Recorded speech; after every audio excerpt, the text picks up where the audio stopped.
banyak cerita yang belum digambarkan di sini gimana. Maaf ya Bing ya, ini bukan aib sih soalnya apa adanya. Gimana dia nyambit bosnya pakai asbak gitu Yang ya. benar. Ya. Coach kasih solusi. Coach Rene, Dari ini bawa siapa? Katanya beliau ini bisa dibilang, ini kita bedah LinkedIn-nya ya. Katanya mencelok di 17 perusahaan dan jabatannya nggak main-main nih. itu di ranah profesionalnya karena dia juga pastinya punya usaha juga lah ya. Sekarang TBK, perusahaan yang beliau pegang. Saat ini TBK banyak perusahaan yang TBK. Oh, ngeri. Tapi poinnya tuh gini, kalau orang dengar 17 kali pindah kerja, kan biasanya kita langsung gimana? Skeptis. Kan. Lot wrong, banyak kesalahan itu. Kayaknya Job hoppers. Job hoppers ya, terus nggak bisa fokus, belum sempat bangun apa-apa. Nah sekarang gue cuma pengen kawan-kawan ngelihat di sini ya, coba diturunin ke bawah ya, lihatin si Kasep nih, gue manggil dia Kasep sih. Oh gitu. Ya, Kasep Antariksa ya, lihat ke bawah dari paling bawah deh, dari paling bawah, paling bawah. Coba aja. Oh ya dari kan? paling bawah. Dia sekarang di Ancol kan. Oh jangan ya kan? paling bawah dulu, paling bawah. Jangan dilatinin jabatannya enak-enak dulu, jangan. Nih lihat nih. Berasa di roasting. Ya kan, IBM naik, terus NEC naik lagi, ya kan, Expert naik lagi, Langsung konsultan. SAP naik lagi, Ericsson pernah Mas. PwC naik lagi, IBM lagi naik lagi, terus Nokia Siemens Network, ya kan, Astro, VP. Dia VP termuda by the way di Telkomsel itu. Yang mana nih? Yang paling atas tuh Telkomsel. Bentar, ini Astronya Astro Malaysia kan? Astro kan masuk ke sini lewat Bu Nelia Molato, if you remember, dari MTV. Oh iya. Yang ngajakin Pak Kusumo. Iya, by the way gue VJ waktu itu, gue di situ di MTV, makanya tahu cerita-cerita tentang MTV. Bu Nelia nawarin interview, gue ditawarin jadi manajer. Kemudian besoknya gue dipanggil lagi, kayaknya lu jangan manajer deh. You becoming senior manager. Oke, I join. Terus besoknya dipanggil lagi, no, I think you should be a vice president di Astro. Siapa yang nolak ya? Iya dong, dari manajer ke VP. Lo mesti lihat senyumnya kan. Dia gak perlu menjelaskan apa senyum. Kalau lo kayak lo sama gue senyum gak ada efek man. Setiap kali kita senyum malah turun kan, malah yang ada kan. Itulah gunanya Kasep tuh gitu. Bukan Kasep, gue gak pede. Gue bilang gue gak pede. Gak apa, I will coach you. I will coach you. Setiap kali ada major meeting, deketan dikit Mas.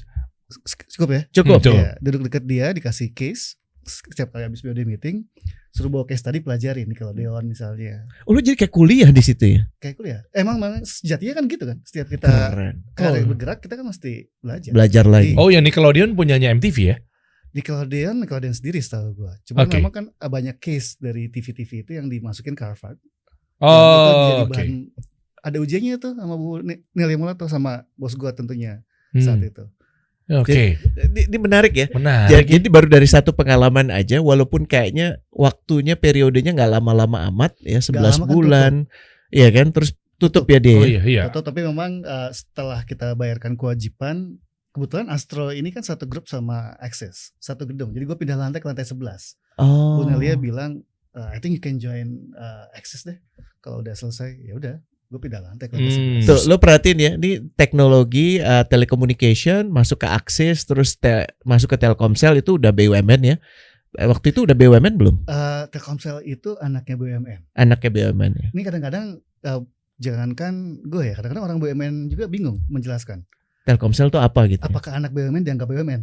Tapi itu different discussion lah ya. Iya. Dan dia jadi VP termuda di sana. Nah ini gue ketemu lagi sama Wing setelah tadinya kenal pas zaman kuliah dulu. Oke. Adalah historinya tapi nggak layak untuk dimasukin ke kasih solusi. Ya, itu masukin karena kasih saya. Ya, jangan karena kasih solusi. Terlalu aib. Udah nggak ada dendam kan? Nggak ada dendam. Ya isinya cuman cinta dan uhibukafil lah, masya Allah. Oke. Ya. Jadi Telkomsel. Oke, VP Human Capital Management-nya umur berapa Mas kalau boleh tahu? Sebentar, let me check ya. Jangan bohong. Gue masuk GM. Gue tuh masuk awalnya GM di Telkom. Jadi ketika gue masih di Nokia, gue ketemu dengan komisarisnya Telkom, dia nawarin, ngapain lo kerja buat perusahaan asing sih, mendingan lo kerja buat Merah Putih. Gue bilang emang BUMN sanggup bayar. Wih. Gue belagu ya saat itu. Saat ini juga mungkin masih. Lega deh urusannya. Saya nungguin nih. Tapi ya mudah-mudahan Allah maafkan. Jadi nggak kebayang ngapain udah enak di Nokia saat itu masa-masa gemilang, jangan bayangkan Nokia sekarang ya. Iya. Jadi saat itu kebetulan dapat bos yang ngasih kebebasan buat kerja di mana aja karena megang Asia Pasifik. Jadi kadang-kadang spend seminggu di Jakarta, terus kemudian seminggu di Singapura, sisanya bebas mau ke Philippines atau mau ke India. Meskipun akhirnya lebih banyak spend di India 6 bulan. Oh gitu. Nah pas di Singapura ketemu sama komisaris, dia bilang komisarisnya Telkom mendingan kerja buat BUMN. Let me think about it. Sampai akhirnya ternyata Nokia sama Siemens merger, join kan? Gue di approach lagi. Akhirnya yang duluan join malah bos gue yang di Nokia. Dia masuk Telkomsel. Dan setelah itu dia ngajakin, oke, kalau lu survive, then I join. Akhirnya gue join jadi GM di sana, paling muda. Ketika gue join sama kayak dia resign. Oke. Ditinggal ya. Gue tinggal. Udah. Bapak Budi, oke, mana? Oke. Nah terus akhirnya lanjut ke nggak lama setelah itu gue dipromot jadi VP. Oh. Ya. Dan itu umur lo berapa ya? 33. Dan biasanya VP kan waktu itu udah 40-an ya rata-rata ya. Iya 40 itu sekitar udah itu. Cepat. Men 33. Sekarang gue genap 33 nih. Beliau 33 udah jadi VP, gue masih di ruangan ini. Kalau interview dia. Iya benar. Naik lagi bro. Oke. Naik lagi. Terus dia pindah industri, masuk ke energi ya. Oh iya benar. Ya, naik lagi tahun, bro. Nah, kok di Shell itu namanya counter head ya? Iya, jadi kalau di Shell, even IBM juga nggak ada namanya CEO, namanya country manager. Perusahaan global beberapa itu kan menyebut jabatan tuh nggak terlalu penting title-nya. Bahkan peran jadi ya. VP itu di atasnya director beberapa perusahaan. Apa ya? Iya. Jadi kalau misalnya if you look at the title, ada yang bilang director, cek di atasnya siapa. Karena beberapa MNC atau global company itu yang di atasnya itu mungkin namanya bisa jadi vice president, di atasnya country manager. It depends on the industry sama titling. Oke. Di Nokia pun ada dulu namanya project director, tapi ya atasannya country. Jadi itu tergantung dengan industrinya. Oke. Tapi di sini sebenarnya job desk untuk director berarti kan? Counter head ini. Semua HR, kebetulan Shell itu ada beberapa bisnis, ada upstream, midstream sama downstream. Upstream itu persiapan untuk drilling. Iya, eksplorasi. Kemudian ada midstream itu lubricants. Terus kemudian ada retail yang downstream, yang kalau misalnya SPBU kita ngisi bensin. Ya. Itu retail ID di situ tuh. Ngisi bensin kok agak berat ya. Karena habis naik ya. Susah nelen juga. Bener. Oke, terus akhirnya ke grup head. PGN. Jadi di Telkomsel itu sebenarnya gue project base nganggapnya, karena nggak di hire, diminta permanen gue nggak mau. Kenapa? Gue takut keenakan, karena enak banget kerja di perusahaan itu. Enaknya dalam segi apa nih? Uangnya, duitnya enak. Kalau itu kita nggak usah ngomongin. Oke. Kantornya enak, orang-orangnya juga enak. Bisnisnya asik. Karena ketika gue resign dari perusahaan yang pertama yang namanya NEC, my ex operation manager orang Jepang namanya Mr. Shirayama, dia bilang kalau lu nanti pindah, future of business itu di tangan. Maksudnya teknologi itu ke tangan, ke mobile. Jadi cari yang bisnisnya itu teknologi telekomunikasi. Dan itu gue pegang terus sampai saat itu. That's why, makanya ketika akhirnya gue mutusin untuk akhirnya gabung dengan Telkomsel, karena future itu ada di teknologi. Teknologinya bergerak. Nah, cuma setelah itu ada beberapa dinamika. Gue lihat memang kalau di anaknya BUMN ini kalau mau jadi direktur itu banyak prosesnya. Jadi bos atau direktur gue pernah bilang, Wing, kalau bikin jalur karir itu jangan sampai direktur. Loh kenapa Pak? Orang kan kalau mau join lihat limitnya kayaknya adalah jadi direktur. Enggak, kalau di BUMN itu jabatan politis. Oh saat itu gue kaget. Sekarang gue udah paham sih maksudnya. Sangat paham ya, khatam ya, udah khatam ya. Saat itu gue kaget. Wah gue mau ngapain lagi kalau di sini? Akhirnya gue bilang kayaknya gue akan cabut ya. Kebetulan beberapa udah mulai nawarin. Dan sebenarnya gue udah sign sama salah satu maskapai asing, tapi si Shell ini ngotot banget buat ngajakin, dan akhirnya gue join. Meskipun saat itu direkturnya nawarin, udah deh, lu stay, lu kuliah ke US, nanti lu balik, lu join holding. Gue bilang, gue nggak bisa janji, takutnya nggak tepatin janji. Sementara depan udah tawarannya, industrinya baru nih buat gue. Kayaknya menarik industri oil and gas, so I join oil and gas company, Shell. Udah, oke. Lanjut ke PGN, perusahaan gas negara, Iya, jadi baru 3 bulan di Shell, BUMN nawarin balik. Gue bilang Kecepatan lah gue balik. Kasih gue waktu 2 tahun. Oke deh 2 tahun. Ternyata enggak, mereka minta setahun. Ya udah, so I join PGN. Dan itu komisioner karena PGN juga, PGN Group ya, itu anak perusahaan. PGN belum menjadi subholdingnya Pertamina seperti sekarang. PGN perusahaan TBK punya beberapa anak perusahaan. Oh, jadi masih misah ya? Masih misah. Sekarang kan namanya jadi Pertamina Gas Negara. Iya, betul. Iya, jadi beberapa group head dan VP itu juga merangkap jadi komisaris. Itu sebagai sarana latihan kalau nanti dia akan menjadi talent, jadi direktur di BUMN lain ataupun di PGN. Oke. Naik lagi. Kalau kita lihat kamu basicnya kan masuk ini kan ini apa HI ya, hubungan internasional. Iya. Tapi banyak di HR di sini ya.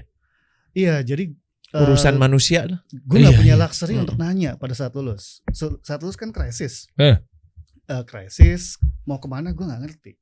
Teman gue ada yang bilang kayaknya kalau nggak PR yang dekat itu ngurusin orang. Jadi saat itu gue ngelamar ke NEC, perusahaannya di Cikarang, itu pabrik. Nggak lama karena gue tahu ini perusahaan bakal tutup karena dia udah mulai mindahin beberapa barangnya itu ke negeri jiran. Dan gue kayaknya mesti ke Jakarta. Kalau di Cikarang nggak asik kayak. Iya panas banget. Gue nggak update meskipun sampai sekarang gue termasuk orang yang kudet gitu. Geli. Iya oke. Lalu akhirnya gue join perusahaan tempatnya Bu Ellen Rahman yang gue cintai dan gue hormati karena gue banyak belajar di expert meskipun umurnya nggak terlalu lama di sana. Oke. Terus lanjut ke Ferry ya. ASDP. Iya, oke. Holding Perkebunan Nusantara, oke. Naik lagi Opal. Nah di PAL tuh cuma berapa bulan tuh? 2 months. Iya kan? Iya 2 bulan. Kenapa? A good question. Semua orang nanya. Gue juga itu pas terima informasi, gue agak kaget. Baru 2 bulan. Ternyata ada surat permintaan dari Jakarta untuk bantu ke permintaan dari Gubernur Pak Anies, minta dari BUMN ada yang bisa bantu untuk di Pemprov DKI. Surat tanggal 23 dibalas tanggal 25, terus Pak Erick kasih tahu gue, lu ke Jakarta ya, siap-siap. Terus kemudian lu tanggal 30. Secepat itu. Dan gue baru tahu, oke, Ancol ternyata. Gue pikir gue jadi ASN. Gue gak siap. Gue gak siap kalau gue jadi ASN. Kalau respect gue gak siap. Naik lagi bro. Naik lagi dong. Nanti jadi sebelum dia sekarang di Ancol. Nah, Director of Transformation and Business Development, PT Pembangunan Jaya Ancol TBK. Iya. Ini banyak orang yang pengen ada duduk di posisi ini loh mas. Oh iya? Iya dong. Iya. Ya kita dari kecil udah tahu lah nih misalnya. Maksudnya duduk di Halilintar. Jet coasternya gitu ya. Sebenarnya gini, sekarang kan di Ancol hingga kini. Coach Ryan juga tadinya di Ancol. Iya. Sekarang Jadi, Anda ngajak Mas Wing. Ini kebuka dikit lah ya, kan gue butuh banget Wing waktu itu. Oke, ini cerita dikit ya. Oke. Gue minta behind the scene nih. Gue minta tolong lah supaya dia bersedia pindah. Cuman kan dia lagi mau dipindah kan waktu itu kan. Oke. Jadi ya minta tolong bos gue kan yang di Jakarta gitu terus? untuk minta ke bosnya dia gitu kan. Akhirnya dikasih, alhamdulillah. Pas dia masuk, gue nya lengser. Loh, kenapa? Agak gondok jadi, ya. Kenapa? Jadi, kan kita udah diskusi. Wah, kita banyak yang mau kita jadi mau disinkronkan kan, namanya kan tadi jabatan politis ya. Gue ada di situ kan melayani kebutuhan gubernur gitu dan DKI. Pada saat dirasa ada kebutuhan lain, jadi gue dicopot, diganti sama Pak Tom namanya, Tom Lembong gitu. Tapi alhamdulillah organisasi Ancol itu emang butuh banget Wing. Gue cuma ingin jelasin ya kenapa kita menghadirkan si Kasep ini ya, Wing Antariksa ini. 17 kali pindah kerja. Lo kebayang ya, 17 kali tuh. Tuh 2, 3, 4. Ini baru 4 loh ya. Ya, ini sampai 17 kali. Jangan dikali umur, sangkanya umur gue udah 60-an. Iya kan, bisa. Minimum 80 sih kalau mau bener gitu. Dan ternyata masih muda gitu. Dan gue cuma ingin menegaskan bahwa bukan berapa lama lo di sana saja, tapi lo ngapain di situ. Nah itu. Dan yang dibangun itu apa? Bener. Dan Wing itu walaupun dia sebutan jabatannya itu ngurusin orang, itu kan kayaknya remeh-temeh banget gitu ya. Ngapain juga orang bisa ngurus diri sendiri diurusin. Tapi yang paling berat, karena kalau mesin lu tinggal beli, dioperasikan, jalan. Tapi orang hari ini dia mikir apa, besok dia mikir apa. Jadi proses transformasi, makanya disebutnya di sini kan Director of Transformation, yang harus ditransformasi nomor 1 tuh ya pemikiran, cara pandang, dan itu nggak mudah. Ya betul. Gitu. Dan kehadiran dia tuh memang di setiap organisasi di mana Wing gabung ada kebutuhan itu. Kebutuhan manusianya butuh ditransformasi. Kenapa? Karena itu prasyarat sebelum organisasi bisa ditransformasi. Benar butuh culture juga, butuh ini, butuh ini. Culture itu kan interaksi manusia yang sudah bertransformasi. Kan? Kalau orangnya masih belum mau ditransformasi, ya lu forget about culture. Gitu mulainya dari manusianya. Jadi dia dikenal sebagai troubleshooter. Istilah itu. Ngeri. Dan yang lebih penting lagi, fix maker, bla bla bla. Oke. Banyak cerita yang belum digambarkan di sini gimana. Maaf ya Wing ya, ini bukan aib sih soalnya apa adanya. Gimana dia nyambit bosnya pakai asbak gitu yang ya. Yang benar. Ya kan? Gimana? Pakai buku.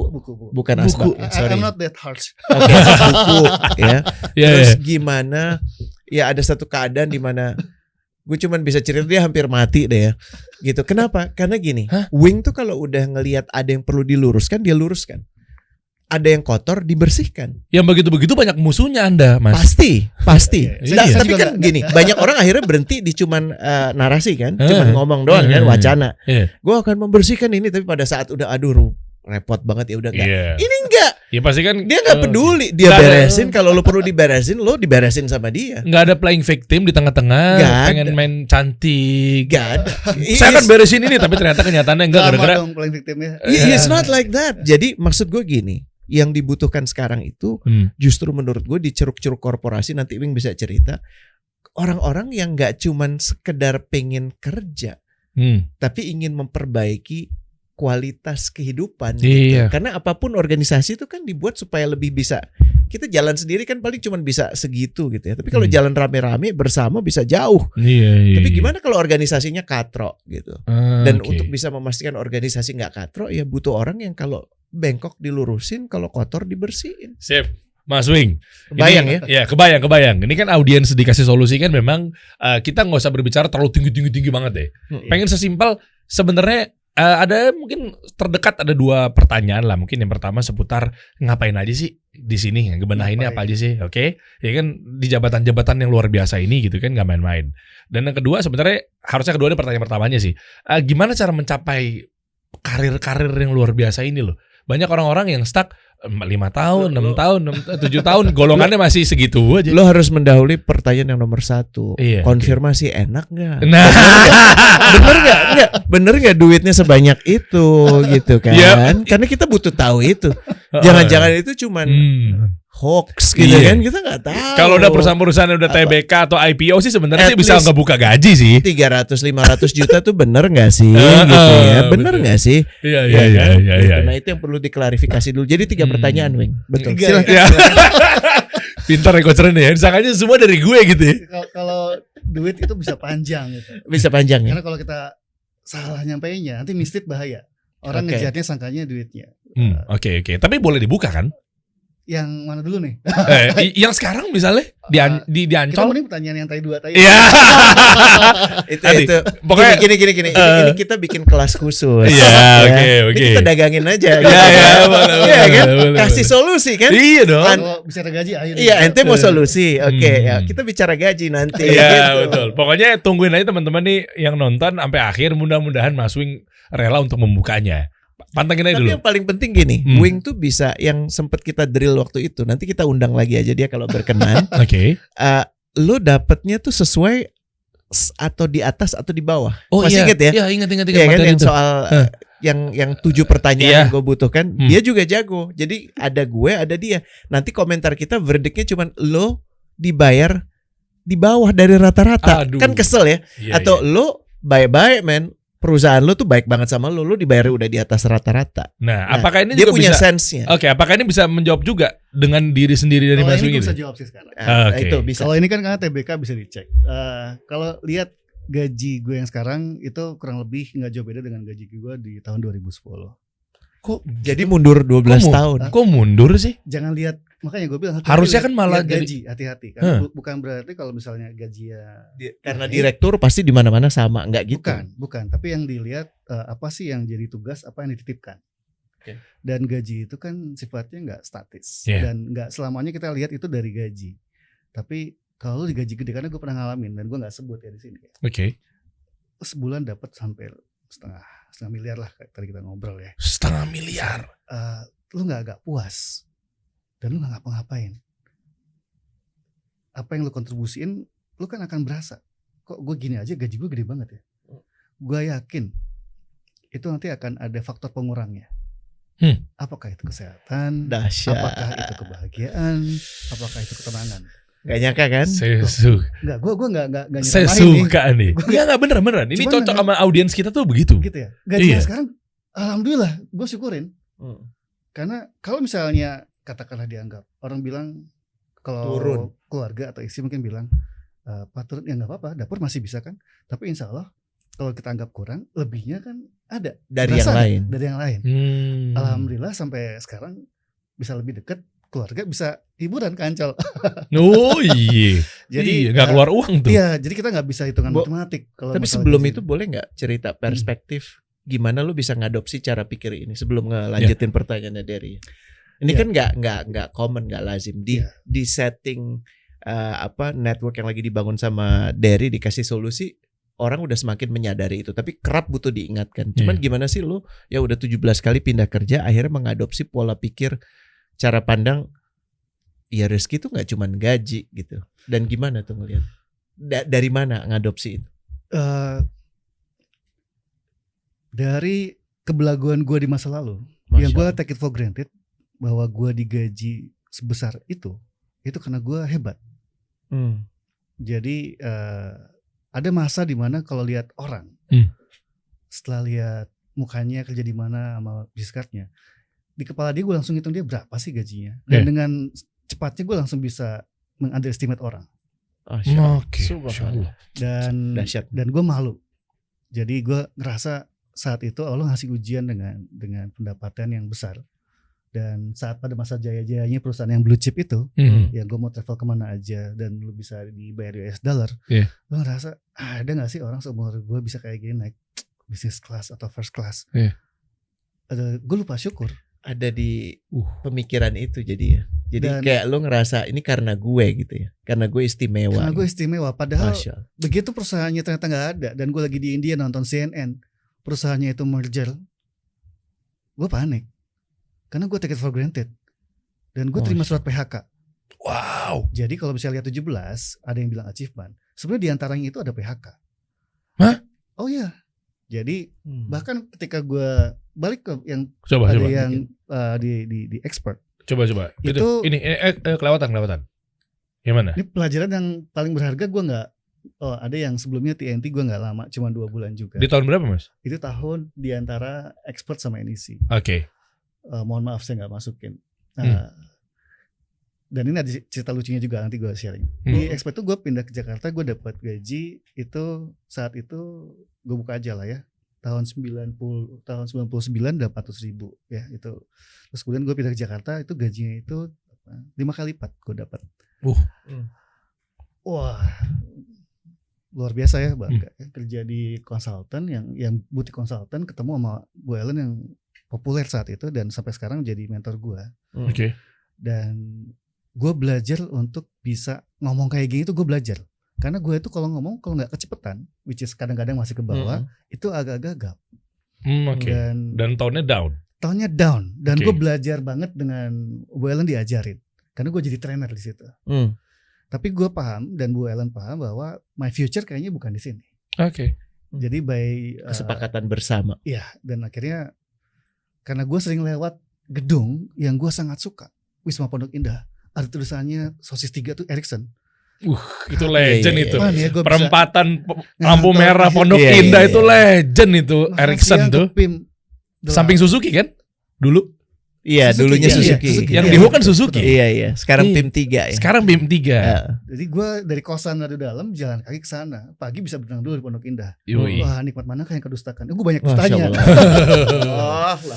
Ya, dan alhamdulillah baru beberapa bulan dapat penugasan. Gue kerja di KL ngerjain SAP 6 bulan. Jadi banyak kenikmatan di awal-awal karir yang kayaknya gue nggak terlalu bersyukur. Gue nganggep itu karena gue. Karena gue tuh emang pintar. Gue lulus cepet, IP gue bagus, gitu. No wonder lah. Oke. Jadi kalau misalnya sekarang sini ya gue malah berharap mudah-mudahan jangan ditebusnya di nanti di dunia aja deh udah dikuranginya. Karena udah terlalu banyak yang dikasih. Nice. Wah ini waduh. Buka udah lama pikiran. Gue ngobrol sama Wing kayak begini nih, dalam banget. Gitu gue belajar. Ini masih jadi mentor nih sampai sekarang. Karir coach. Tiap kali gue dapet suatu PHK, gue tanya, how should I respond?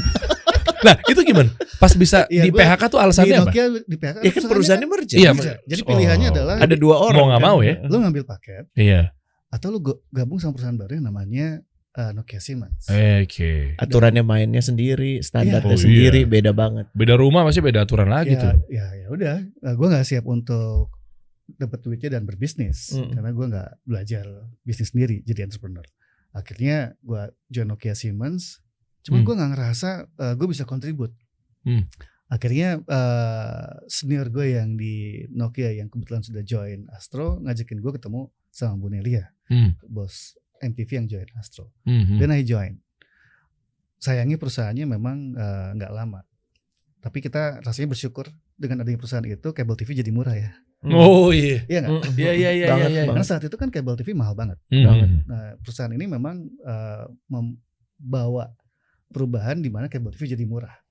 Dan Liga Inggris itu kan jadi mudah ditonton. Buat yang suka nonton, yang nggak suka mohon maaf ya. Iya benar. Premier League waktu itu nggak ada di mana-mana. Ada di Astro. Ada cuma di Astro saat itu. Iya, gue ngikutin juga tuh. Berarti kita satu generasi. Iya. saya agak muda dikit. Cuma memang saya suka Liga Inggris. Dikit. Maksudnya itu ada putih. Iya. Oke, lalu. Terus saat itu sebenarnya gue udah ditawarin untuk balik ke Indonesia tapi gue nggak tahu tanggepin. Jadi komisarisnya Telkom dan direkturnya keuangannya Telkom nawarin join Telkom. Cuma karena memang culturally kayaknya gue nggak fit dengan BUMN dan gue nggak yakin BUMN bisa bayar gaji seperti gaji perusahaan asing. Akhirnya bos gue yang di Nokia ternyata tawarin juga, dia join duluan. Nah setelah dia join, dia ngajakin gue join. Gue bilang gimana culture-nya, emang lu bisa survive? Kan lu gak pernah kerja di Indonesia. Iya itu beda tuh pasti. My ex-boss itu adalah orang Indonesia yang lulusan dari Prancis, pertama kali kerja itu langsung di luar negeri. Pertama kali kerja itu di perusahaan itu. Dia bilang udah join aja. Ya udah, gue join. Seminggu kemudian dia bilang sebenarnya gue mau resign. Jadi lu lanjutin gue ya. Dia udah mau cabut ya waktu itu. Iya sama, jadi kasusnya kayaknya agak mirip sama yang sebelah gue. Oh gitu. Oh kalau dia dengan sadar kan, gue nggak sadar, gue udah terima kasih ya. Gitu. Gue nggak tahu. Beda ya. Tapi tetap gue ngerasa ditinggal. Iya gitu. Tetap lah. Untuk gue nggak merasa meninggalkan ya. Nah, sebenarnya pertanyaan simpel lagi nih, kalau untuk ringannya adalah gimana cara mencapai ini? Banyak orang-orang yang stuck bertahun-tahun di golongan yang sama, golongan 4, 5. Kalau kita ngomongin di Kementerian Tenaga Kerja ya, gitu. Maksudnya golongan 4 aja bisa sampai 10 tahun, naik ke golongan 5 gitu loh maksudnya. Itu di ASN ya atau di PNS? Ya kita ngomonginnya secara itu ya maksudnya ya.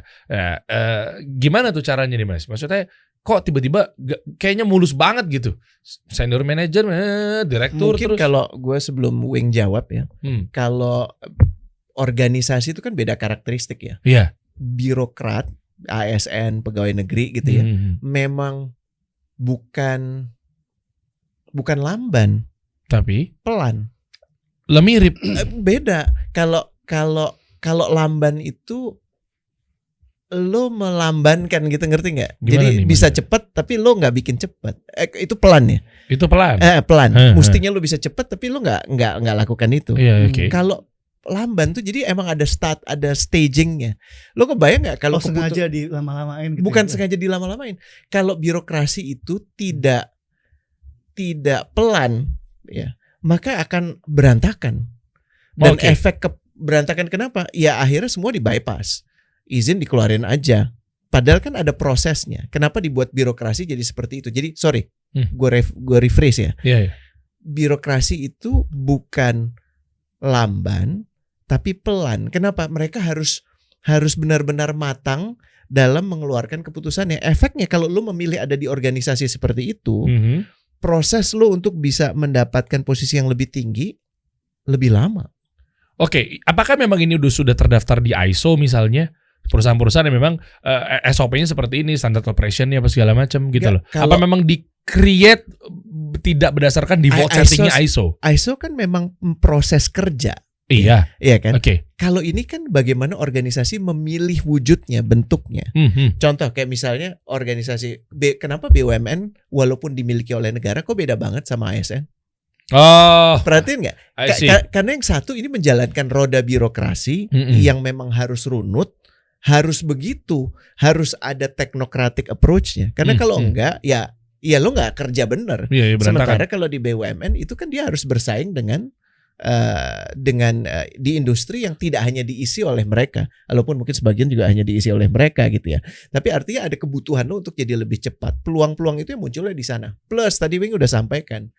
Direksi itu kalau di BUMN bukan di perusahaan swasta ya. Di BUMN, BUMD itu posisi politis. Oke, mungkin bisa dijelasin lebih detail deh. Kalau untuk politis itu yang dimaksud tuh kayak gimana? Bukan dilihat semata. Ini bahasanya semoga tepat ya. Bukan dilihat semata dari kemampuan lo. Tapi apakah lo dikenal dan mengenal oleh yang memberi amanah? Oh. Ada yang mau ditambahin nggak? Bener nggak? Gue Inggriskan supaya agak netral. Boleh. Managing stakeholder is very important kalau di state owned atau government link company. Stakeholders itu kan nggak cuman shareholders lo ya, tapi ada pihak-pihak lain. Contoh kayak diilustrasikan Ancol deh. Stakeholdersnya siapa aja? Stakeholdersnya ada Pemprov sendiri, kemudian ada salah satu grup yang besar, Jaya. Oh jadi kalau RUPS tuh kumpul semua tuh? Oh iya harus. Udah pasti dong? Harus. Oke. Kan TBK. Ya oke. Kalau kita ngomongin non TBK juga sama aja. Jadi siapa stakeholdernya, siapa yang punya kepentingan itu sangat penting. Oke. Dan itu mesti didengar. Dan kalau bahasanya Coach Rene tadi, kenapa pelan? Karena yang dikelola itu adalah uang atau kekayaan negara yang harus dipertanggungjawabkan, dan setiap decision-nya itu kapanpun, meskipun sudah tidak menjabat, itu bisa menjadi subjek hukum. Ya. Oh, bisa jadi subjek hukum. Ya, kan mungkin teman-teman udah lihat di beberapa media ada yang sudah lengser dari direksi, kemudian kasusnya diangkat. Ya. Jadi memang kenapa akhirnya agak butuh waktu untuk mengambil decisions. Contohnya pengadaan. Karena prosesnya udah pasti ada ISO, ada SOP-nya. Sama sistem manajemen anti suap itu harus dilewatin. Kadang-kadang bahkan butuh bantuan dari APH, aparat penegak hukum, mau itu kejaksaan, untuk mendapatkan legal opinion sebelum mengambil decision. Kalau nggak pakai itu, mungkin menggunakan business judgment rules. Oh repot juga ya? Enggak juga sih. Memang mesti begitu karena mengelola kekayaan atau keuangan negara itu mesti hati-hati. Terasa repot kalau belum pernah menjalankan. Iya. Mungkin gue refleksnya kayak gitu tuh. Iya. Para coach di sini. Dan makanya penting untuk kawan-kawan ini pahami, habitat lo itu akan sangat menentukan bagaimana lo berperilaku, dan lo punya ekspektasi juga harus didasarkan akan itu. Jadi lo nggak bisa punya persepsi, oh Wing bisa kayak gini, oh gue juga harus bisa kayak gini. Enggak, dilihat dulu dong. Keadaannya gimana, yang lo geluti saat ini apa, yang lo mau terjun kemana. Kalau clarity itu belum dapat, rada repot. Oke, Amin, ketika jalannya pelan, kan tetap ada KPI yang berjalan dong. Oh KPI ya. Iya kan, target-target yang dicapai. Maksudnya ini cuma biar clear aja sih. Di sini adalah apakah sama KPI yang di perusahaan-perusahaan TBK dengan KPI-KPI yang kami startup misalnya langsung kita patahin gitu aja deh. Itu kan ngebutnya juga kayaknya beda, dan bukan harusnya bisa ya dicoba di-adjust gitu kepada lihat dari sistem yang ada nih, perusahaan-perusahaan startup, perusahaan-perusahaan swasta, dia bisa ngebut nih, kan tinggal di-adjust doang sih, mungkin sesimpel itu kali ya, mungkin nggak cuma doang, koreksi kalau saya salah. Ketimbang yang tadi kan polanya pelan, apakah memang KPI-nya memang begitu, sudah enjoy happy begitu atau seperti apa? Sebenarnya sekarang bisa lebih cepat. Jadi birokrasi yang sekarang beberapa prosedur itu sudah dibuat ya lebih mudah tanpa membypass aturan-aturan hukum yang berlaku. Kalau kita lihat misalnya beberapa perusahaan yang di bawahnya holding, mungkin teman-teman yang masih di BUMN bisa lebih kompeten ngomong ini. Tapi kalau di BUMD kita lihat, kalaupun mau cepat, kadang-kadang mesti siap dengan panggilan kapanpun juga dari lembaga legislatif. Oh untuk iya, kesan. mempertanyakan alasan pengambilan keputusannya. Iya. Siap atau enggak? Nah sekarang sebelum ngomong, tadi kan ngomongnya duit ya. Nah kalau mau di posisi itu, Anda siap nggak dealing dengan kondisi dan situasi seperti itu? Karena dan itu riuh ya Wingnya? Riuh karena memang lembaga legislatif itu kan punya konstituen yang mereka beda-beda mesti jelaskan. Jadi kalau misalnya katakanlah di BUMD ini ngambil keputusan kita mau melakukan ini, ada akhirnya dampaknya yang terkena adalah satu komunitas. Komunitas itu mungkin mengadu ke Dewan dan Dewan punya hak untuk memanggil Pemprov ataupun pemerintah pusat, kementerian, dan tentunya kementerian akan memanggil direksi BUMN ataupun BUMD-nya untuk bantu menjelaskan. Dan begitu itu panggilan, itu kan panggilan rakyat. Semua agenda ya harus ditinggalkan. Itu yang utama. Oke. Gitu. Oke, wah ini menarik. Bagus, narasinya bagus banget, Masya Allah.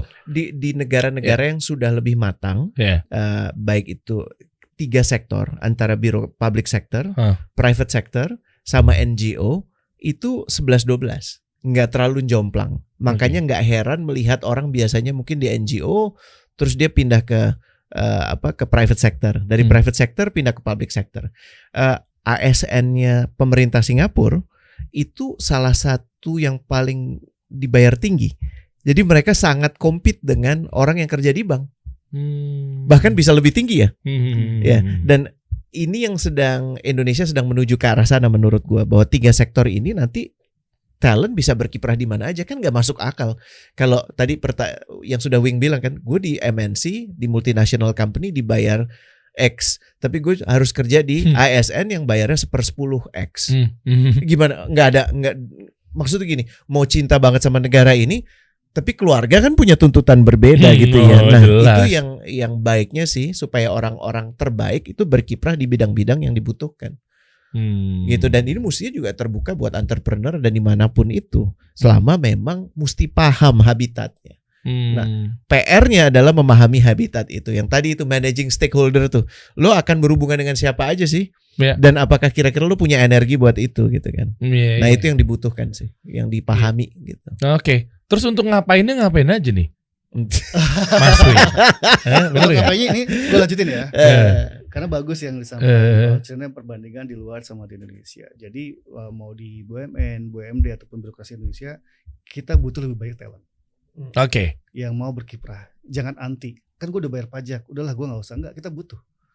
Bukan berarti orang yang dalam itu nggak baik, nggak benar, nggak ya. Tapi kalau misalnya kita bawa kebaharuan, terus lebih fresh. Sekarang kan ada yang kayak istilahnya milenial, banyak yang jadi direksi. Itu kan bawa kebaharuan. Dan itu dibutuhkan.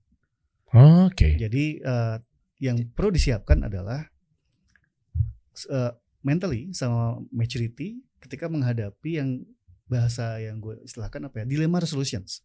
Karena menjadi pejabat, apakah itu direktur atau di bawahnya yang punya kuasa anggaran dan pengambil keputusan, pasti akan dihadapkan dengan yang namanya dilema solution. Mana nih yang mesti duluan gue majukan kepentingannya? Kepentingan siapa yang mesti gue dahulukan? Dan itu nggak mudah, dan itu bisa diperkarakan. Balancing act banget ya. Betul, balancing act banget. Jadi kalau nggak siap, memang perlu dipandu. Makanya gue beruntung untuk karir, gue punya Coach Rene. Untuk dunia di sektor BUMN, gue juga punya mentor yang bantu gue. Jadi ketika gue ditawarkan jadi direktur, gue juga nanya. Gue sebut aja Pak Rinaldi Firmansyah, Pak Hasno sama Pak Prinoto Widodo. Gue bilang, kayaknya gue kemudahan deh. Belum 40 gue jadi direktur. Karena kalau jadi direktur di BUMN itu harus pensiun. Dan jadi direktur di BUMN itu bisa kapan aja diberhentikan. Jadi perencanaan keuangan lo harus ngikutin, lifestyle keluarga lo mesti paham. Berarti sebenarnya enak gak sih kerja untuk di kayak ada ASN, campur tangan pemerintah? Nah itu mesti baca bukunya Coach Rene, tergantung di hidup lu itu. Judulnya Your Job Is Not Your Your Job Is Not Your Career. Itu buku viral luar biasa tuh. Mau megang amanah yang mana, lu mau ngapain? Jadi kalau misalnya udah jelas dan memang namanya pencarian itu kan nggak akan, mungkin ada yang udah ketemu, ada yang mungkin baru ketemu di usia 50-an, ya tetap harus dicari. Kalau itu match dengan apa yang lo kerjain, it's beautiful.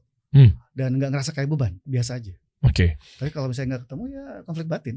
Ini kan BUMN juga lagi mencari talent baru gitu ya.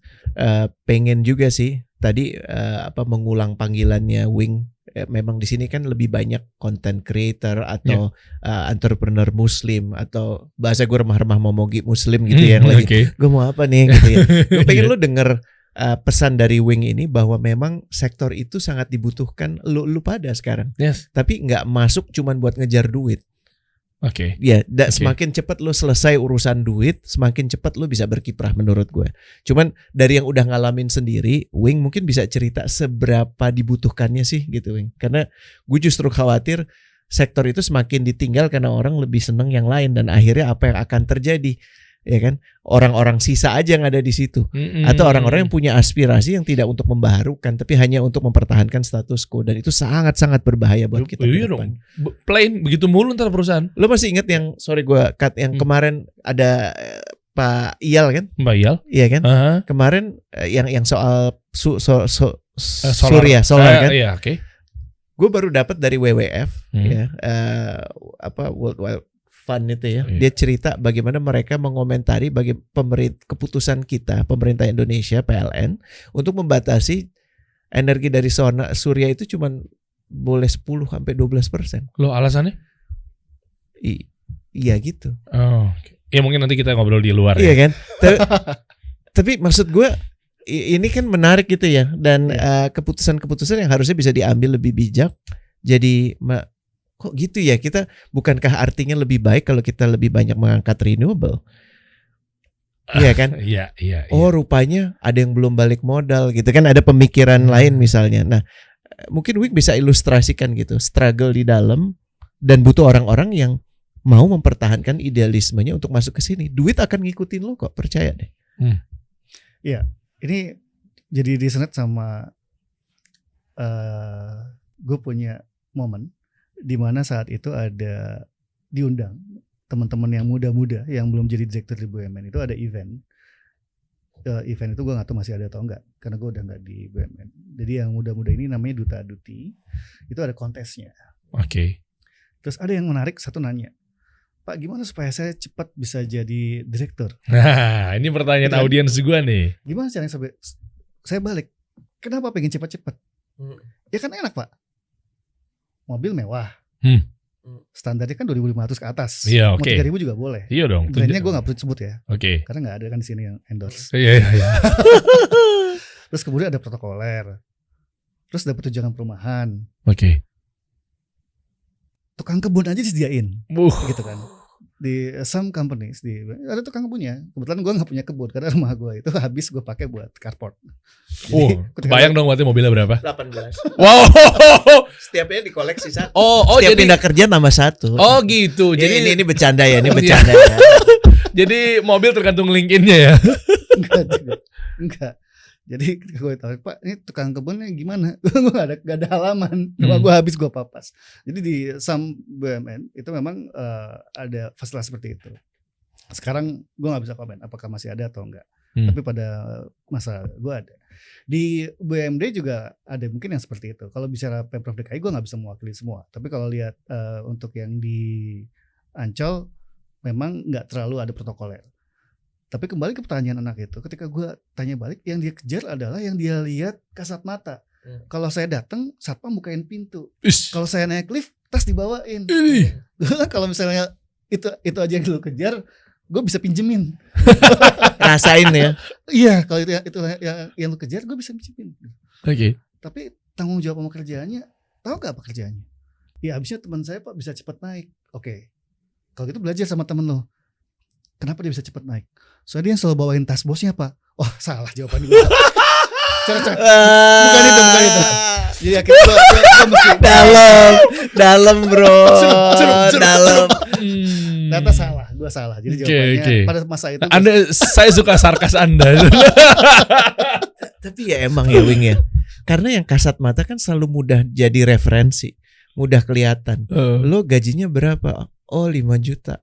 sekarang gue di sini dapat 25 juta. Tuh kan kelihatan ya, nyata Iya, gitu. nampak iya. Cuman pembelajaran yang kemudian dia udah punya beberapa yang putih-putih itu kan sebagai salah satu bentuknya. Gue lupa ini. Jangan dong, jangan. Jangan Ini akan ditemin. bersinar nanti. Bukan ditapkan, dibikin apa? Kalau kue dari Bandung itu warnanya sama dengan kue Beige. di Bandung. Apa? Kue favorit di Bandung. Rumah rambut Molen. nenek ya.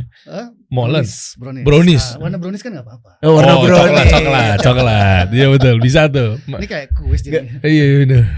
Enggak brownies. Iya benar. Gue baru baca Ustadz Umar Sulaiman soalnya semua yang putih-putih itu nanti pada saat ini betul. akan bersaksi dan dia akan jadi sumber cahaya. Betul. Aduh, anyway, jadi distracted. Tapi listriknya merinding. Iya. Tapi kan bukankah baiknya kita juga melihat yang nggak kasat mata gitu. Dan emang butuh effort. Effortnya adalah dengan menyimak. Ya, dari obrolan ini lo tahu bahwa salah satu problem yang harus dihadapi oleh Wing yaitu tadi banyak orang yang nggak suka sama dia. Kenapa? Karena dia mau bersih-bersih. Ya kan, yang nggak perlu-perlu dan segala macam. Atau ketemu dengan parlemen, ya ketemu dengan DPR dengan segala macam konstituen yang beda-beda. Iya. Ya. Dan jangan ngelihat cuman yang kasat mata dan mudah sih, PR-nya itu. Gitu. Karena di balik itu menurut gua keberkahannya ada di sana. Kalau lu ngejalanin ini bagus, menurut gua BUMN yang bagus, BUMD yang bagus itu dinantikan banget kok. Kita butuh banget itu. Bukan cuman yang sering masuk koran atau TV dapat apresiasi, tapi secara nyata bermanfaat. Itu bisa bayar. Iya. benar. Iya kan enggak tahu ya, tapi tadi gue menganggarkan itu. Iya. Tapi maksud gue gini, kan saya orang media kok saya tahu. Bukan itu, bener gak sih? Iya. Iya kan? Iya. Esensinya gini, adanya perusahaan lo sama nggak ada perusahaan lo beda gak sih? Misalnya maaf ya Wing, Ancol tutup deh besok, udah nggak ada lagi Ancol, efek gak sih? Iya kan? Dan ini yang waktu gue masih di Ancol dan gue butuh banget Wing, itu gue khawatirkan karena semakin nggak jelas, semakin nggak ada bedanya adanya Ancol atau nggak adanya Ancol. Kalau dulu zaman gue kecil, Ancol tuh top of mind man. Oh iya dong. Bener. Dan kita butuh untuk reinvent itu dong. Fair-fairan aja. Makanya butuh pembaruan. Bedanya adanya perusahaan lo sama nggak adanya perusahaan lo ada nggak sih? Adanya kasih solusi sama nggak adanya kasih solusi beda nggak sih? Menurut gue buat yang nyimak beda banget, kerasa banget, malah dinanti. Nah ini yang butuh dipahami oleh kawan-kawan yang sekarang lagi nyimak gitu. Iya. Organisasi-organisasi Indonesia butuh orang-orang yang mau melihat itu. Oke. Ya, Oke. Nah terus jawaban yang tepat untuk si anak itu apa tuh, Mas? Ini saya masih penasaran nih. Gimana caranya cepat berkarir sampai ke tahap yang VP dan seterusnya gitu. Untuk anak itu sayangnya gue bilang gue gak punya jawaban yang tepat. Oke, untuk saya kalau gitu saya tunggu jawabannya. Karena gue tanya, lu kerja di mana? Dia sebutin saya kerja sini. Gue bilang gue gak punya jawaban yang tepat, tapi gue bisa bicara sama atasan. Bahwa ada aspirasi. Karena gue tahu atasan lu juga orang yang pengen perusahaannya berubah dan pengen maju. Kalau yang lu lihat itu menjadi dasar, gue perlu discuss dan gue discuss sama atasannya. Kebetulan atasannya satu frekuensi. Oke. Jadi kita mesti benerin. Jadi saat ini udah banyak orang yang frekuensinya memang stigma yang lama, yang dibilang mau lamban, mau pelan, mau kotor. Yang niat pengen bersihin itu banyak. Sayangnya memang banyak yang memilih untuk playing safe. Iya. Minimal dalam hati kan gue udah nolak, gue nggak terima. Tapi ya, kan itu lu bentuk bisa keimanan yang paling rendah. Lu bisa anjurin yang lain juga untuk nggak nerima kan? Lu bisa declare, lu bisa ngomong, lu bisa cegah. Tapi bahayanya ketika tiba-tiba kita masuk rumah sakit. Itu konsekuensi. Ketika kita declare kan gini. Gimana tuh? Seperti Mas, gue merasakan hal yang seperti yang saya sebutkan kan? Mata lu penuh pesan gitu ya. Kayak kerap kita menyangka sesuatu tuh baik padahal kagak gitu kan. Iya. Kerap kita menyangka sesuatu itu buruk padahal sebaliknya gitu. Itu yang menurut gue perlu dipegang sih. Kalau ada anak itu di depan gue akan bilang coba kunjungi kembali kemauan lo.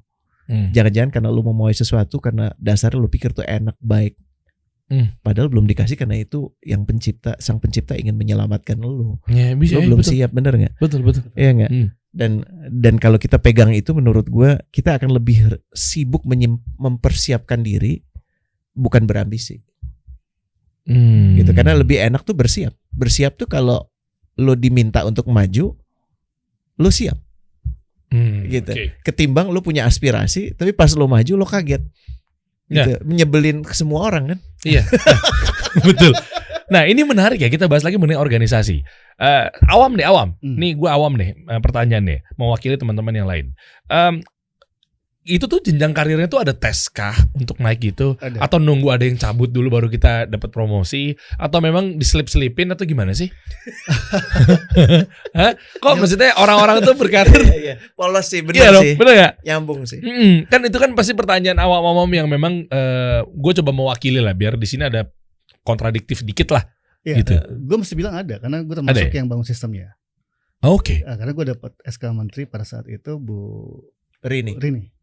Gue dapat SK sama teman-teman beberapa direksi yang sebelum itu gue belum jadi direksi, diminta untuk bangun kompetensi apa yang dibutuhkan bagi seseorang menjadi calon direktur.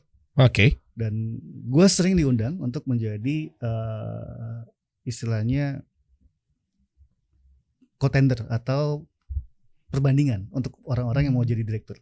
Oke. Jadi kadang-kadang misalnya ada beberapa orang mau jadi direktur, ya gue diundang untuk jadi pembanding. Oke. Dan kita pembanding itu maksudnya menilai atau? Iya, indikator ya. Iya, karena kebetulan yang bikin kan kita ada tim dan dengan kementerian gue ikutan dan kita juga menggunakan assessment center, alat tes yang sampai saat ini diyakini lebih akurat dan lebih valid. Itu pun tergolong FGD jadinya. Assessment center itu ada FGD, ada interview, minimal kurang lebih 3 lah alat tes. Dan itu lebih, memang tidak ada yang 100% akurat. Baru mau nanya tentang akurasinya. Karena kan kalau kita belajar ilmu sosial, akurasi itu kan satu itu kan kebenaran mutlak, hanya milik Allah, nggak ada. Mantap. Yang ada itu kan mendekati. Itu 0,65 assessment center. Oh, dari situ. Ya. Dan itu digunakan sampai sekarang di kementerian. Dan prosesnya ada fit and proper atau uji kelayakan dan kepatutan. Itu ada permennya. Dan gua rasa di Indonesia kementerian yang cukup rapih dari dengar cerita-cerita, karena gue belum lihat datanya. Khawatir nanti gue ngomong big data gue nggak bisa nyebutin kan, gue malu kan. Iya. Itu jadi big mouth. Minimal detik.com lah. Yang paling aman. Kalau dari gue perhatiin yang cukup rapi itu adalah memang Kementerian BUMN. Kementerian yang memang muda, umurnya dibuat kan agak telat dibandingkan kementerian yang lain, tapi udah punya sistem. Kemudian Kementerian Luar Negeri, gue lihat pemilihan diplomatnya juga udah punya sistem. Nah, kalau sistem, kalau ditanya, ada nggak sih? Ada sistemnya. Kelayakan kepatutannya tuh contohnya apa gitu misalnya? Oke, jadi ada beberapa indikator. Yang pertama adalah kompetensi, pengalaman, terus kemudian gue nggak boleh nyebut merek. Nggak apa-apa. Kalau di bahasa Inggris kan itu adalah profil sukses calon direksi itu apa sih? Itu ada. Dia ada pengetahuan, pengalaman, ada kompetensi, track record. Jadi kalau track record itu biasanya dibantu sama lembaga lain. Apakah itu PPATK ataupun KPK. Jadi secara integritas dia nggak pernah ada problem sebelumnya gitu. Seharusnya. Gue harus jawab seharusnya. Jadi kalau sampai yang dipilih itu ada problem sebelumnya atau bahkan existing problem, itu something wrong with the system dong.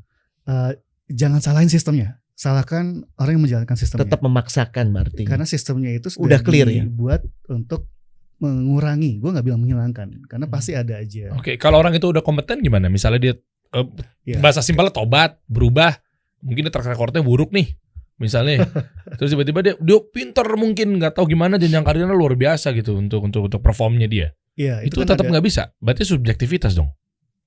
Tidak bisa hilang yang namanya subjektivitas itu nggak bisa hilang. Tapi minimal bisa dikurangi. Makanya ada assessment center sebagai alat bantu pada saat uji kelayakan dan kepatutan pada level tertentu itu kan naik sampai dengan ke presiden. Jadi untuk beberapa BUMN ini yang lebih tepat Deputi SDM dan IT, mohon maaf ya, saya nanti bisa mungkin diundang. Beberapa itu sampai presiden, tapi untuk beberapa BUMN itu sampai dengan menteri dan menteri terkait itu ikutan. Oke. Dan kita kan sama-sama tahu menteri jabatan apa. Iya. Jadi gue nggak usah lanjutin. Jadi paling tidak kalau emang ada orang tobat itu kan urusan pribadi. Tapi pada saat lo kemudian, ini ngejawab lo ya. Pada saat kemudian dia nanti akan memegang tanggung jawab yang punya konsekuensi kepada publik. Apabila dia tercatat sebelumnya pernah bermasalah korupsi. Ya menurut gue kepentingan publik meminta dia untuk tidak akan pernah menduduki posisi yang punya kepentingan dengan publik. Kena sanksi sosial dong. Oh, itu bukan cuma sanksi sosial, itu namanya keselamatan dan keamanan publik. Sampai dia membuktikan yang sebaliknya dari jalur lain. Paham ya? Wah, ini menarik nih. Ya. Ini judulnya cocok nih ntar nih dibikin bagaimana cara menjadi direktur di perusahaan BUMN deh. Iya. BUMD, please. Hah? Gue juga BUMN dan BUMD.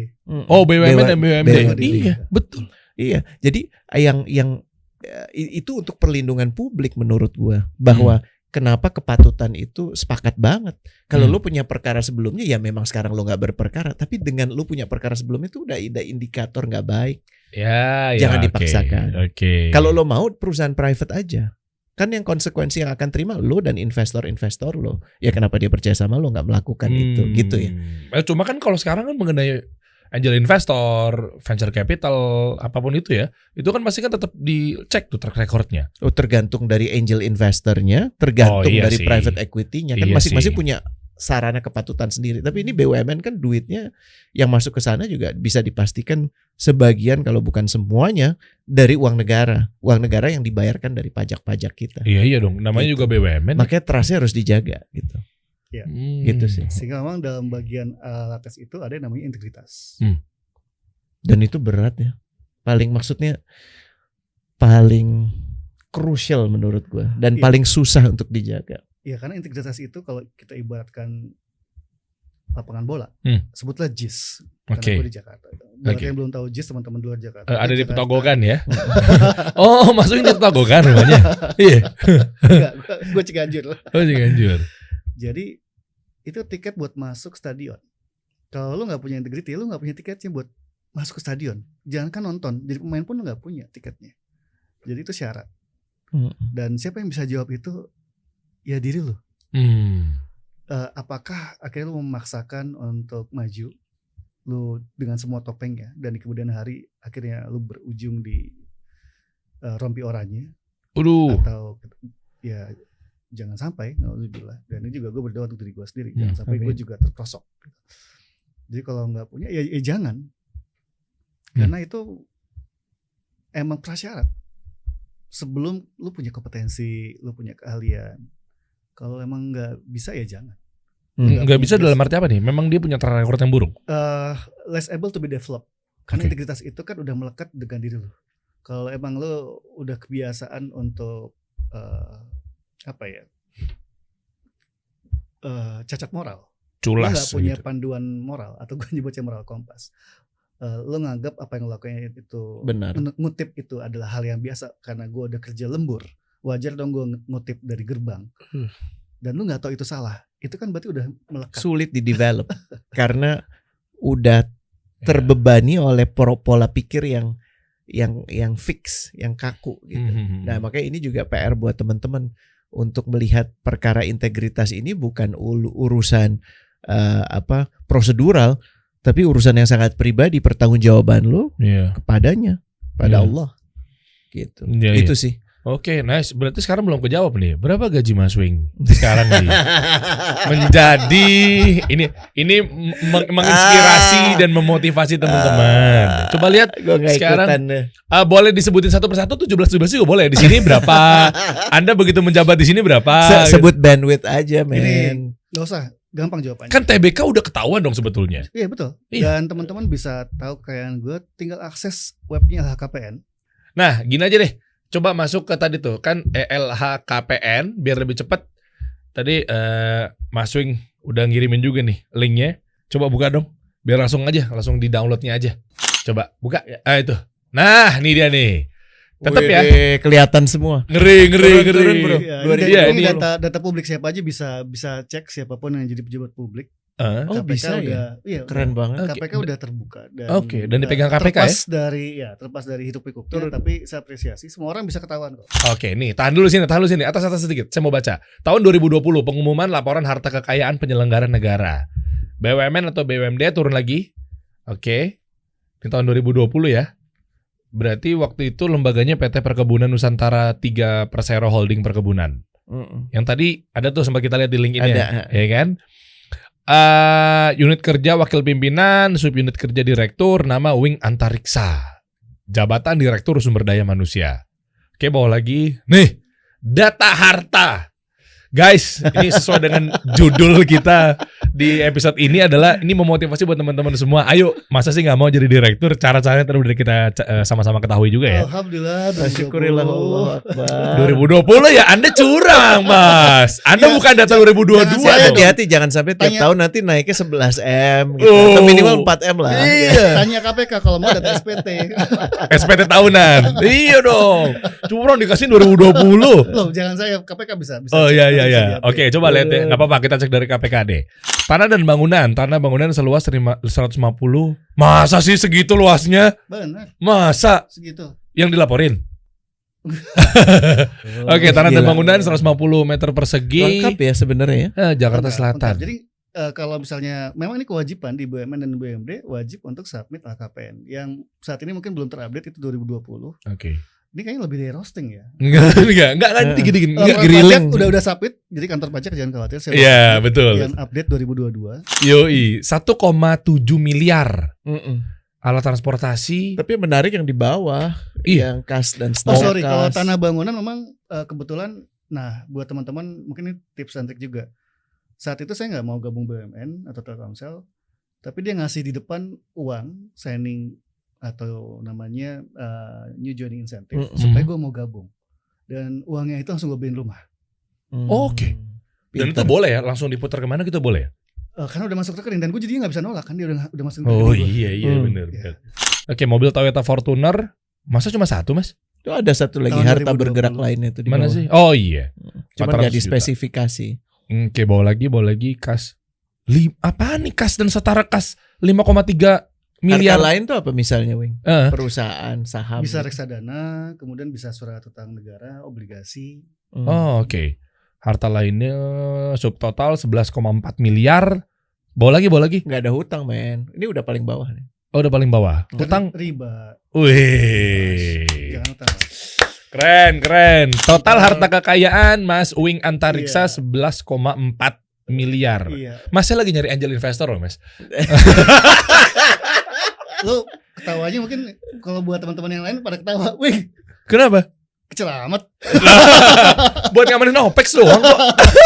Kecil amat sih lu. Ini dong scale up coach kasih solusi masalah. Benar.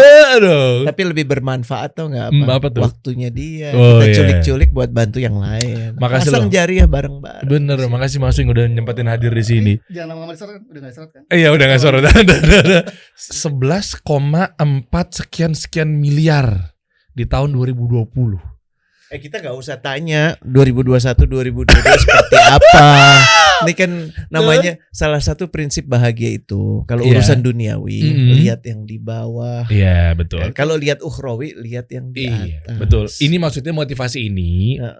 Kita udah disclaimer di awal, guys. Ini bukan masalah mau nyombong. Betul. Semua ini harta kekayaan titipan Mas Wing itu udah pasti milik Allah, udah pasti. Iya. Dan di sini tuh pengen ngasih tahu ke teman-teman semua bahwa lihat kehidupan kesederhanaannya sekarang punya kekayaan segini, mau lo duduk di ruangan rempah-rempah ini gitu loh. Walaupun kalau sesama BUMN direksi di sana dia akan ngelihat, Wing, lo kasihan banget. Dia akan ngomong gitu sih. Kok rumahnya masih 150 meter persegi. Iya. Gue tinggal di Gang Jangkrik. Gang Jangkrik di mana? Di Ciganjur. Oh, Ciganjur. Iya. Dan angka yang ditunjukkan tadi gue cuma contoh bahwa memang sudah sedemikian terbukanya. Dan ini kita masih apresiasi bahwa memang pemerintahan kita, negara kita, ya gue nggak ngomong pemerintah, maaf gue koreksi, negara kita itu sekarang udah lebih baik. Jadi informasi itu terbuka. Informasi terbuka.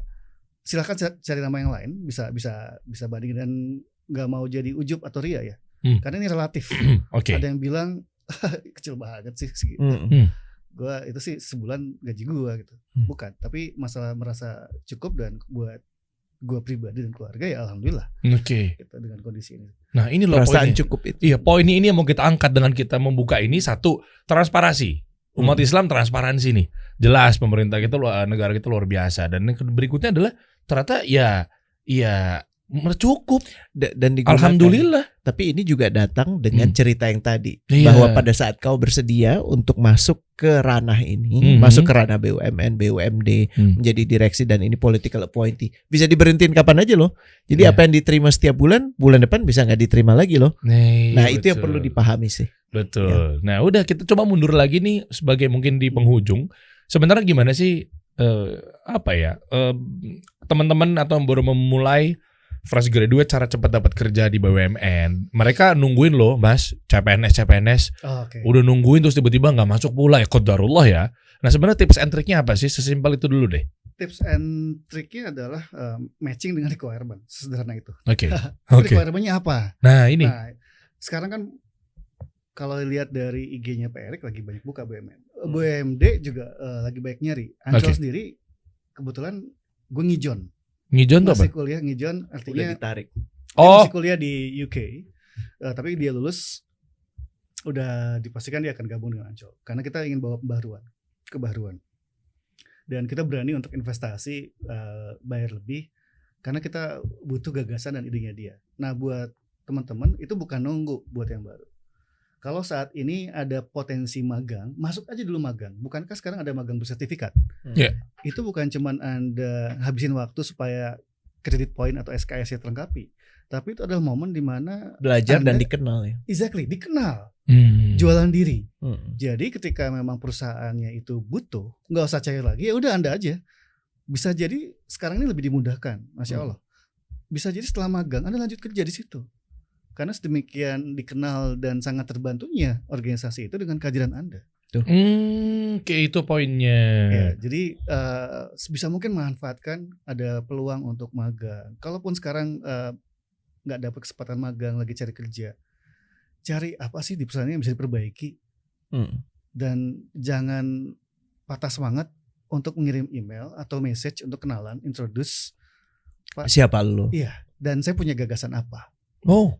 Karena di zaman kita dulu ketika belum ada internet seperti sekarang, yang tinggal klik aja, kita kan mesti produce berapa 2 kali 3 foto. Kita mesti after orang tahu nggak sih after? After tuh apa? Nggak tahu loh. After tuh cuci foto, men.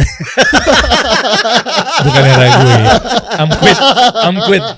Bukan era gue kayaknya nih. Mesti sedia berapa rim kertas, sehari itu mesti berapa puluh standarnya untuk lamaran. Sekarang kan enggak. Jadi jangan cepat putus asa. Kalaupun misalnya belum berhasil, ya coba buka bisnis sama teman-teman. Sekarang kan eranya untuk bareng kolaborasi. Anda jago di mana, Anda bisa bikin podcast, kemudian cari siapa yang mau bantu, kayak Coach Rene misalnya. Kan bukan nggak mungkin. Kalau menurut saya sekarang peluang buat generasi yang muda lebih banyak. Cuma memang saingan Anda dibandingkan zaman sebelumnya lebih banyak. Iya. Lebih banyak. Tapi tenang, semua sudah dibuat jalannya. Ya, siapin diri aja, paling penting itu sih. Oke. Berapa sekarang usia Mas Wing? Kenapa dia nanya ke sini? Enggak, maksudnya pencapaian bisa jadi direktur di umur berapa? 39. 39. Sorry, tapi kalau hitungannya Shell itu adalah direktur, itu berarti mundur 3 tahun sebelumnya. 36 itu saya jadi country manager. Pertama kalinya tuh jadi jabatan direktur tuh ya? Iya. Di Shell 36 tahun. Saya 33. Tunggu dulu, ada yang lebih muda. Siapa?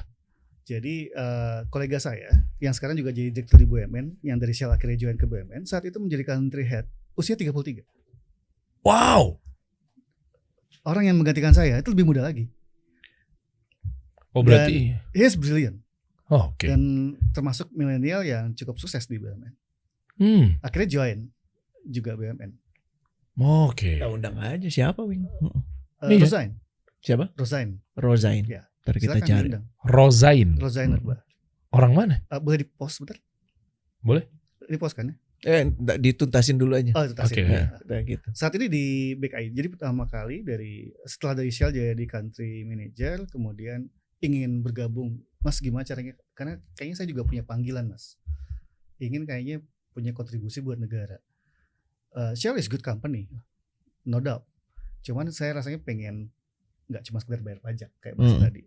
Gue bilang ya, that's good. Karena insya Allah kalau niatnya bagus, kerja buat negara dan dampaknya itu dirasakan oleh banyak orang, insya Allah pas di jalan kalau ada apa-apa meninggalnya jihad.